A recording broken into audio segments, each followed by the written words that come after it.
ତେଣୁ ପରମ ଗୁରୁ ରୂପରେ ଅଭିନ୍ନ ସୁନ୍ଦର କରମଳା ଚନ୍ଦ୍ର କରମଳାକୁ ଆସିଲେ। କାହିଁକି ଆସିଲେ ନା ଆସିଲେ ଏଇଥିପାଇଁ ଆସିଲେ ଯେ ତୁ ଏ ହଉଛି ଗୁରୁ ଅବତାର। ଏ ଗୁରୁ ଅବତାର ରୂପରେ ସଦ୍ଗୁରୁଙ୍କର ଅବତାର ହେଇ ଜଗତଗୁରୁ ହେଲେ। କାରଣ ରାମ କିଏ, ଭଗବାନ କିଏ, କିଭଳି ଖେଳୁଛନ୍ତି, ତାଙ୍କ ସହିତ ଜୀବନ ସମ୍ପର୍କ କ'ଣ ତାକୁ ବତେଇବା ପାଇଁ ପୁଣି ଗୁରୁ ରୂପରେ ଆଉ ଥରେ ଆସିଲେ। ଆମେ ଆବାର ଆସିବୁ। ଚୈତନ୍ୟ ମହାପ୍ରଭୁ କହିଥିଲେ ଏଇଠି ଠାକୁର ଅଭିରାମ ପରମହଂସ ସ୍ଥୂଳରେ ଥିଲେ, ମୁଁ ମହେନ୍ଦ୍ର ବାବୁଙ୍କୁ ଶୁଣିଥିଲି। ଏଇ ଯୋଉ ଛତା ଆପଣ ଦେଖୁଛନ୍ତି, ଏଇ ଛତା ସେତେବେଳେ ମାନେ ମାତ୍ର ଛତା ଥିଲା, ଯୋଉ ଛତା କି ତାଳ ବରଣା ଦିଏ। ତାଳ ବରଣା ଗୌଡୀୟ ଛତା ତଳେ ଚାରିପଟେ ପଥର ନଥିଲା, ପର ମୁହୂର୍ତ୍ତରେ ଥିଲା। ଠାକୁର ଛତାରେ ବସିକି ଠାକୁର ଧ୍ୟାନ ମଗ୍ନ କରନ୍ତି, ଧ୍ୟାନ କରନ୍ତି, ସ୍ମରଣ କରନ୍ତି। ଏ ସମୟରେ ତା ପୂର୍ବରୁ କିଭଳି ଥିଲା ନା ଶୁଣିବାକୁ ମିଳୁଥିଲା। ପରମ ପୂଜ୍ୟ ମହେନ୍ଦ୍ର କହୁଥିଲେ ଠାକୁର ଅଭିରାମ ପରମହଂସ ସ୍ଥୂଳରେ ଯେତେବେଳେ ସୂକ୍ଷ୍ମ ରୂପରେ ଚୈତନ୍ୟ ମହାପ୍ରଭୁ ଯେତେବେଳେ ବୃନ୍ଦାବନ କୀର୍ତ୍ତନ କରି କରି ଆସନ୍ତି, ବ୍ରହ୍ମଗିରି ଯୋଉ କହନ୍ତି, ବ୍ରହ୍ମଗିରି ପାଖରେ ବାଲି କୁଦା ପ୍ରବଳ ଥାଏ। ଆଜି ପର୍ଯ୍ୟନ୍ତ ଅଛି, ଯଦି ବାଲି ହରିଛନ୍ତି ଆପଣ ଗଲେ ଉଚ୍ଚା ଉଚ୍ଚା ବାଲିରେ ଏଇ ଚାରିପଟେ ମଧ୍ୟ ବାଲି, ଚାରିପଟେ ନଦୀ, ଯୋଉ କୁଦ, ଏ କୁଦ ମୂଳରେ ରହିଥିଲେ।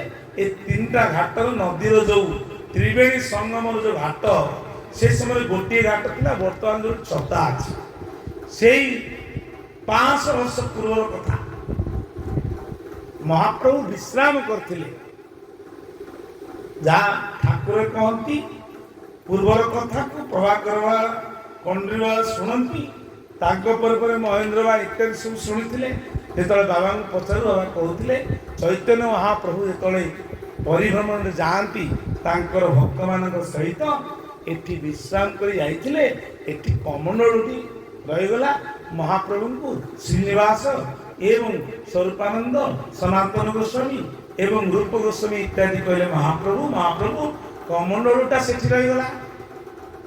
ଚୈତନ୍ୟ ମହାପ୍ରଭୁ ପଛକୁ ଚାହିଁଦେଲେ, କିଛି ବାଟ ଯାଇଛନ୍ତି, 2-4 ହାତ କହିଲେ ଆମେ ଆবার আসবো, ଆମେ ଆଉ ଥରେ ଆସିବୁ, ସେଇ ଜାଗାରେ କମଣ୍ଡଳଟି ପୋତି ଦିଅ।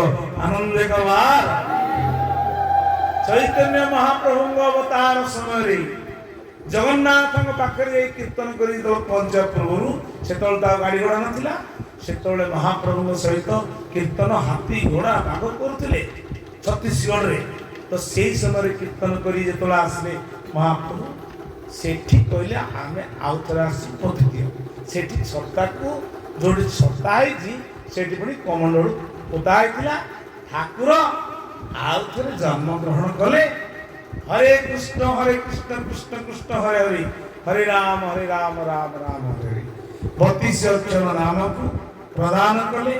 ଏ 32 ଅକ୍ଷର ନାମକୁ ତମେ ଧରିକି ଯାହା କରୁଛ କର, କିନ୍ତୁ ହରିନାମ କର, ମୁଖ୍ୟ ହେଇଯିବ।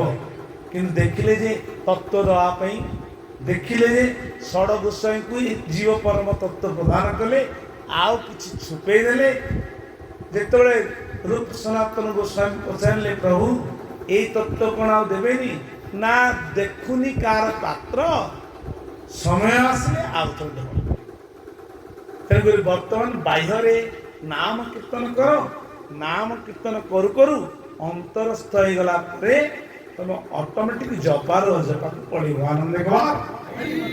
ତ এই অজপা সেই ঠাকুর অভিরাম কইলে অজপা জগতে যেতে মন্ত্র আমর তন্ত্র তন্ত্র জগতে যেতে মন্ত্র আমর তন্ত্র তন্ত্র জপরে নরে হতে অজপা সেই তো বিরাম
ଯେତେ ଜପ ତପ କରୁଥାଅ ଯଦି ଠାକୁରଙ୍କ ସୂତ୍ରରେ ଯେଉଁମାନେ ଗୁରୁ ଆସିଛନ୍ତି ସବୁଆଡ଼କୁ ମନ ମାରିଦେଇକି ଠାକୁରଙ୍କ ଶ୍ରୀବିଗ୍ରହ ଆଗରେ ଯେଉଁ ତତ୍ତ୍ୱ ଗୁରୁ କୃପା କରିଦେଇଛନ୍ତି ଏ ଯୁଗର ନୁହଁ ଯାହା ଶିବ ପାର୍ବତୀକୁ ଜ୍ଞାନ ପ୍ରଦାନ କରିଥିଲେ ତାକୁ ସୁଖଦେବ ଶୁଣିଦେଲା ବୋଲି ତାଙ୍କ ମୁଣ୍ଡ ଟେନସନ୍ ହେଇଗଲା। ନା ଆମେ ସହଜରେ ପାଇଛନ୍ତି ତାକୁ ସହଜ ଭାବିକି ପୂର୍ବଜନ୍ମର ତପସ୍ୟା ଭାବିକି ହଜାର ହଜାର କୀଟ ପତଙ୍ଗ ତରୁ ତୃଣ ହେଇକି ଏଇ ଜପି ଜପି ଜପି ଜପି ଜପି ସରିଗଲା ପରେ ଗୁରୁ କୃପା କରିକି ଦେଇଛନ୍ତି। ଯଦି ଭାବନା କରିକି ଅମୂଲ୍ୟ ଧନକୁ ହୃଦୟରେ ରଖି ଯଦି ତାକୁ ସାଦର ସହିତ ସନ୍ଧ୍ୟା ସକାଳରେ ମନେ ପକେଇ ସ୍ମରଣ କରି ଅଧଘଣ୍ଟେ ଘଣ୍ଟେ 15 ମିନିଟ୍ 10 ମିନିଟ୍ ପ୍ରଭୁଙ୍କୁ ଯଦି ସ୍ମରଣ କରିପାରିବ ଏ ଭବ ସଂସାର ଉଦ୍ଧାର ହେଇପାରିବ ଯିବ ବୋଲି ଠାକୁର ଗୀତାର 2ୟ ଅଧ୍ୟାୟ ଶେଷରେ କହିଲେ। ୟାକୁ ଯଦି ଜଣେ ନଦୀ ଜାଣିନଥିଲା ଜଣେ ପୁଷ୍କର ମାନେ କୂଅ ଜାଣିନଥିଲା କୂଅରୁ ପାଣି ଟାଣି ଆଣୁଥିଲା ତାପରେ କିଛି ଦିନ ପରେ ପୋଖରୀ ଜାଣିଗଲା କୂଅକୁ ଭୁଲିଗଲା ପୋଖରୀରୁ ନଦୀକୁ ଜାଣିଲା ନଦୀକୁ ଯେତେବେଳେ ସମୁଦ୍ରକୁ ଜାଣିଲା ଆଉ ଏ 3 ଜଣ ପ୍ରତି ଆବଶ୍ୟକ ପଡ଼ିଲାନି କାରଣ ସମୁଦ୍ରକୁ ଜାଣିଗଲା ପରେ ସବୁ ଜ୍ଞାନ ସମ୍ପୂର୍ଣ୍ଣ ହେଇଗଲା। ସେଥିପାଇଁ ଠାକୁର କହିଲେ ତୁମକୁ ଦର୍ଶନ କରିଲେ ଅନ୍ନ ପୂର୍ଣ୍ଣ ହୋଇବ ଏହି କଥା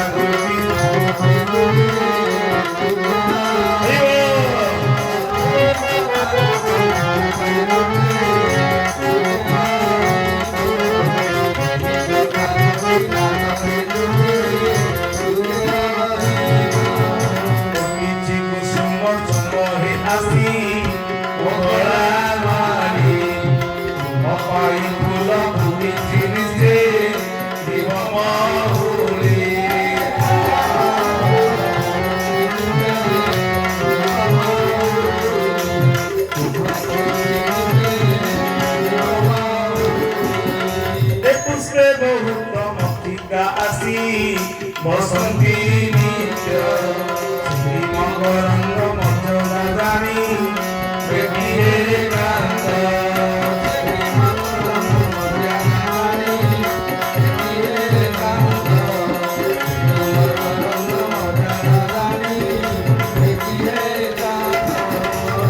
পদার পরশপট হয়ে গেছে কিন্তু କହିବାର ତାତ୍ପର୍ଯ୍ୟ ହେଉଛି ଯେ ଫୁଟିଛି କୃଷ୍ଣ ଚୁମ୍ବ ଏ ଦେହ ରୂପକ ଫୁଲ ଫୁଟିଛି ତୁମକୁ ପାଇବ। ଯଦି ଆପଣ ଦେଖିବେ ଅନେକ ପ୍ରକାର ଫୁଲ ଫୁଟିଛି ସେ ଫୁଲ କହୁଛି କିଏ କୃପା କରି ମତେ ନଉଛ ଭଗବାନଙ୍କ ଶରଣ ତଳ ଟିକେ ଲଗେଇଦେ ନା ମୁଁ ମଉଳିଯିବି। ଏଇ ଶରୀରଟା ଆମର ଫୁଲ ଶୀତଳ ହବ ଯଦି ଏ ଶରୀରଟା ଗୁରୁ ସେବାରେ ସାଧୁ ସେବାରେ ଭଗବାନଙ୍କ ସେବାରେ ପିତାମାତାଙ୍କ ସେବାରେ ଏବଂ ସଜ୍ଜନ ମାନଙ୍କ ଜନତା ଜନାର୍ଦ୍ଦନ ମାଧବ ମାନବ ମାନଙ୍କ ସେବାରେ ଦୁଃଖୀରଙ୍କ ସେବାରେ ଜୀବଜନ୍ତୁ ମାନଙ୍କ ସେବାରେ ଲାଗିଯାଏ ତେବେ ଏଇ ଫୁଲଟା ଭଗବାନଙ୍କର କାରଣ ହବ। ତାକୁ ଯଦି ମଦ ମାଂସାଦି ଗଞ୍ଜେଇ ଇତ୍ୟାଦି ଦେଇକି ଏଇ ଯୋଉ ଭଗବାନଙ୍କର ଦ୍ୱାର ଆମେ କୋଉଟା କହୁଛନ୍ତି ଭଗବାନଙ୍କୁ ଭଲ ଜିନିଷ ଖୁଆ ଏଇ ଘଟ ଭିତରେ ଅଛନ୍ତି ପବିତ୍ର ଈଶ୍ୱର ମନ୍ଦିର ଅଟେ ଏହି ଶରୀର ରାଧା କୃଷ୍ଣ ଖେଳୁଅଛନ୍ତି ଭଗବାନଙ୍କୁ ଗୋଚର ପବିତ୍ର ଈଶ୍ୱର ମନ୍ଦିର ଅଟେ ଏହି ଶରୀର ରାଧା କୃଷ୍ଣ ଖେଳୁଅଛନ୍ତି ଭଗବାନଙ୍କୁ ଗୋଚର। ପବିତ୍ର ଈଶ୍ୱର ମନ୍ଦିର ଭିତରେ ଭଗବାନ ଅଛନ୍ତି ବୋଲି ସବୁ କିଛି ହାର ମାନୁଛି ହାର ମାନି ପାଖରେ ଆପଣ ସମସ୍ତ ପ୍ରକାର ଅଶାନ୍ତି ଥିବେ ଜଣେ ସଙ୍ଗୀତ ଯଦି ଗାଇଦେଲା ଏଠି ସବ ହାର ମାନୁଛି ତାପରେ ତବ ବୋଲା ତାପରେ ସେ ବୋଲିବ ଯେ ତବଲା ବୋଲୁଛି ହାର ମାନିଲା ପରେ ବୋଲିବ କଣ ତବଲା ତେବେ ଯାଇ ସରସ ସୁନ୍ଦର ଯେମିତିଆ ବାଜା ସେମିତିଆ କୀର୍ତ୍ତନ ଯେମିତିଆ ବାଜା ସେମିତିଆ ପ୍ରବଚନ ଯୋଉ ଯନ୍ତ୍ର ଯେମିତି ଥିବ ଲାଗିବ ମଧୁର କାହିଁକି ହେଲାନି ନା ଯନ୍ତ୍ର ନାହିଁ ଯନ୍ତ୍ରୀ ସେଇଥିପାଇଁ ଠାକୁର କହିଲେ মোহি যন্ত্র তুমি যন্ত্রী সবু যুগে যুগে মু যন্ত্রী রহিলে তুমি খেলিব সঙ্গে মোর অবুঝা ঠাকুর বুঝাইব কিয়ে তোতে সাধ্য অছি আর মোর অবুঝা ঠাকুর বুঝাইব কিয়ে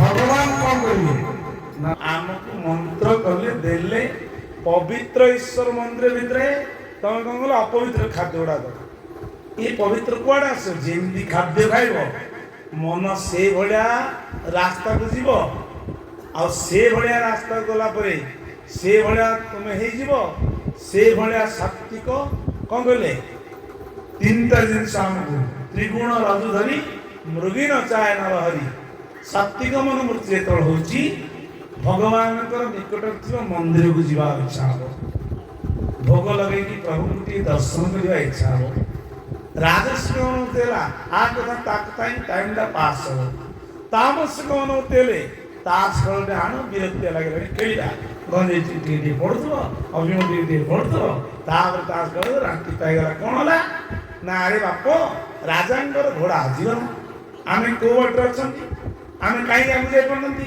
ରାଜାଙ୍କର ଘୋଡା ହଜିଗଲା ରାଜା ସେପଟ ଦେଇ ଯାଉଛନ୍ତି ତିନି ଚାରି ଜଣ ଗଞ୍ଜେଇ ଖାଉଛନ୍ତି କହିଲେ ବାପ ଏ ରାଜା ପଚାରିଲେ କଣ କରୁଛ ନା ଗଞ୍ଜେଇ ଖାଉଛୁ ନା ତମେ ଦେଖିଛ ମୋ ଘୋଡାଟା ଏପଟେ ମୁଁ ଗୋଟେ ଘୋଡାରେ ଅଛି ଆଉ ଦିଟା ଘୋଡା ଥିଲା ଗୋଟେ ଘୋଡା ମୋର ଏପଟେ ପଳେଇଛି ତମେ ଦେଖିଛ ଗଞ୍ଜେଇ ଖିଆ କହିଲେ କହିଲେ ଆମେ ହଁ ମାର ଦେଖିନା ଯଦି ହଁ ମାରଦା ମୁଁ 2-4 ଟଙ୍କା ମିଳିଯିବ ନା ଆଜ୍ଞା ହଁ ହଁ ଦେଖିଛୁ ନା ତମେ ଆଣିପାରିବ ନା ନିଶ୍ଚିତ ନା ଆଜ୍ଞା ଆଣିବୁ ଯେ ଆଉ ନା କ'ଣ କହୁଛ ନା ମୁଁ କିଛି ବନେଇ ଖାଉଛୁ ଯଦି 2-4 ଟଙ୍କା ଏହି କଥା 5 ଟଙ୍କା ନିଅ ଗଞ୍ଜେଇ ଖାଅ ମୋ ଘୋଡ଼ା ଆଣିକି ଦିଅ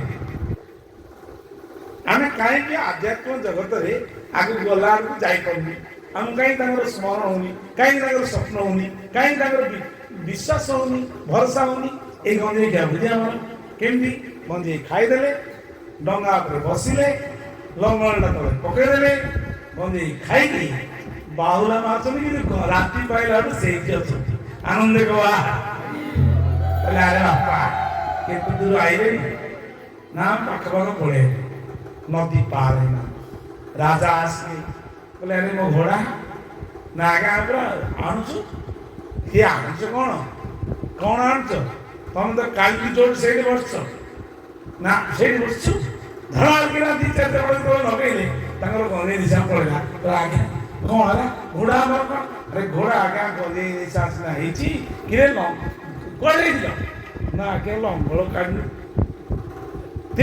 ଏଇ ଆମ ମନ ଭିତରେ ଯୋଉ ମଇଳା ଅଛି ତାକୁ ବାହାରକୁ ପୁଳାଏ ସେଣ୍ଟ ନେଇକିରି ଗୋଟେ ଗାଁରେ କିଛି ଲୋକ କ'ଣ କଲେ ପକେଇଲେ କୋଉଠି ନା କୂଅରେ କ'ଣ ପାଇଁ ପକେଇଲେ ନା କୁକୁରଟା ମରି ପଡ଼ିଛି ପୁଳାଏ ସେଣ୍ଟ ଯେତେ ଟଙ୍କା ଦାମିକିଆ ପକେଇଛନ୍ତି କିନ୍ତୁ କୁକୁର କାଢୁନା କିରେ ଆଉ ଜଣେ ବୁଦ୍ଧିମାନ ଲୋକ ଆସିଗଲେ କ'ଣ କରୁଛ ନା ସେଣ୍ଟ ପକଉଛୁ କ'ଣ ପାଇଁ ନା କୁକୁର ମରି ପଡ଼ିଛି କିରେ ଭୂତ ତମେ ନା ମଣିଷ ନା ଆଜ୍ଞା କ'ଣ କହିବୁ ସେଣ୍ଟ କାହିଁ ପକଉଛ ନା ବାସନଟା ନଷ୍ଟ ହେଇଯିବ କିରେ ତ ମଲା କୁକୁର ବାହାରୁନି ବାସନା ଯେତେ ସେଣ୍ଟ ପକେଇଲେ ହବ କି କୁକୁରଟାକୁ କାଢ ପାଣିଟାକୁ ପରିଷ୍କାର କରେ ତାପରେ ସେଣ୍ଟ ପକେଇବ ଓହୋ ଆମ ମୁଣ୍ଡରେ ଏତେ ବୁଦ୍ଧି ନଥିଲା ଆନନ୍ଦ ଗୋଆ ମନରେ ଥିବା ତ ବିଷୟା ଜଞ୍ଜାଳ ମତେ ଦେଇଛି ଘେରି ବିଷୟା ଭିତରୁ ନିବୃତ୍ତି ହେଇକି ଠାକୁରଙ୍କ ପାଖକୁ ଆସିଲେ ଠାକୁର କୃପା କରିବେ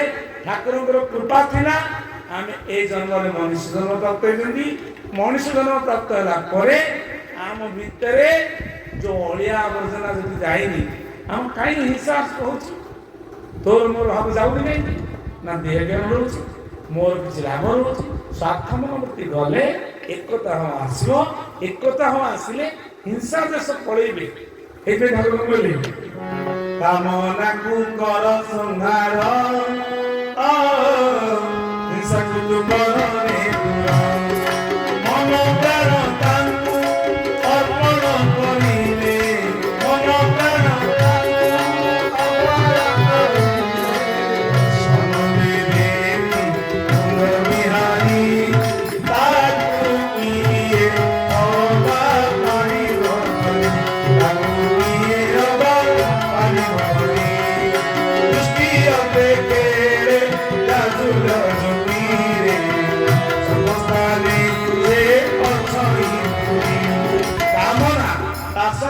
हिंसा ଯଦି ଦୂର କରିକି ଏକ ମନୋବୃତ୍ତି ଧନ୍ୟା କହିବ ମୋ ଦେହରେ ଯୋଉ ଠାକୁର ଅଛନ୍ତି ରତ୍ନ ଦେହରେ ସେଇ ଠାକୁର ଅଛନ୍ତି ବିଦ୍ୟା ଅଯୋଧ୍ୟରେ ସେଇ ଠାକୁର ଅଛନ୍ତି ମନ ଭିତରେ ମହିଳାଟା ଆସିବ ଯୋଉଦିନ ଏ ମନ ଆସିଛି ତମେ ଯେତେ ଯେମିତି କହିଲି ତା କୁଅରେ ସେଣ୍ଟ ପକା ସେ କୁକୁର ରୂପକ ଯୋଉ ବିଭିନ୍ନ ପ୍ରକାର ଅହଙ୍କାର ଅଭିମାନ ମାନ ଦେଶ ତୋର ମୋର ଖାଇଦେଲା ନେଇଗଲା ଏ ମନୋବୃତ୍ତି ଯାଇନି ତମେ ଯେତେ ଗୋଷ୍ଠୀ ସତ୍ସଙ୍ଗ କର ସିଏ କେବେ ମଧ୍ୟ ପରିଷ୍କାର ହବ ନା।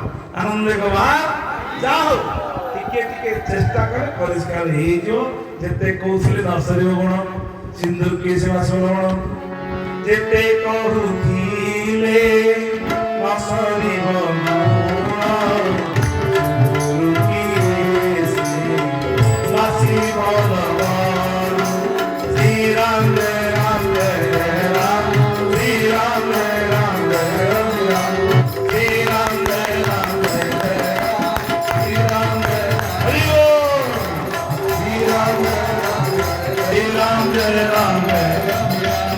Hare Ram,